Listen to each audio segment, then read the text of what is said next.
President Emmerson Mnangagwa's 2025 State of Nation address was thrown into chaos on Tuesday after Parliament's decision to rely on a hired generator caused a nationwide embarrassment when power failed mid-speech, plunging the new Mount Humbert Parliament building into darkness. Sarabina mashoko buda panguwa na chinzi mujenda sabotaged Mnangagwa tisona don't subscribe or like out on the bell icon.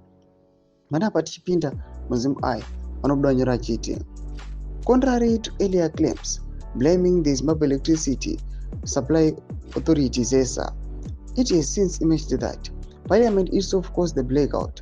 A letter dated 21 October 2025 from acting clerk of Parliament Nomasonto Odrisunga to local government secretary Dr. Jane Pasera confirmed that Parliament had approved arrangements to run the event using generator as the primary source of power, with the ZETDC power on standby.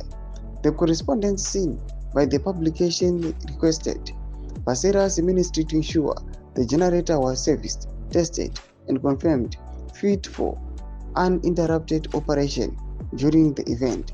The letter also directed that ZESA power be physically on standby for immediate response if required.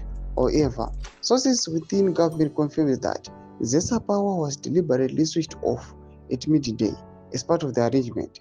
The hired generator reportedly failed around 2 p.m.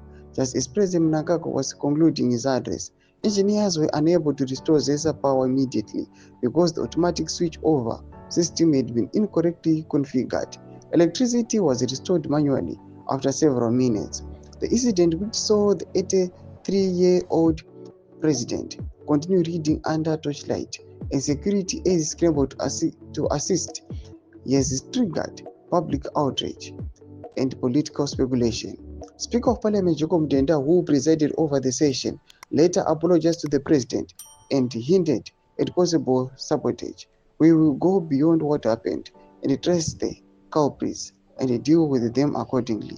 Those that will be found wanting will regret the day of their existence, Mutenda said. Ndomashoko ari kubuda panguva ino achionekwa kunzi aiwa mutungamiri wenyika aiwa onyadziswa zvakanyanya. People they might claim vachiti aiwa ZESA yakanganisa, but zvinonzi kubuda pachena nemaletters ari kutenda zvionekwa kunzi aiwa Parliament yanga yakati aiwa siyai tizviitire zvinhu zvedu, tipe generator yo ZESA supply inongova standby. Saka panguva ino ZESA will remain vindicated. Tudze mafunguro enyu muri kudii pamusoro pechitiko ichi muna comment section medu. So subscribe or like, check on the bell icon.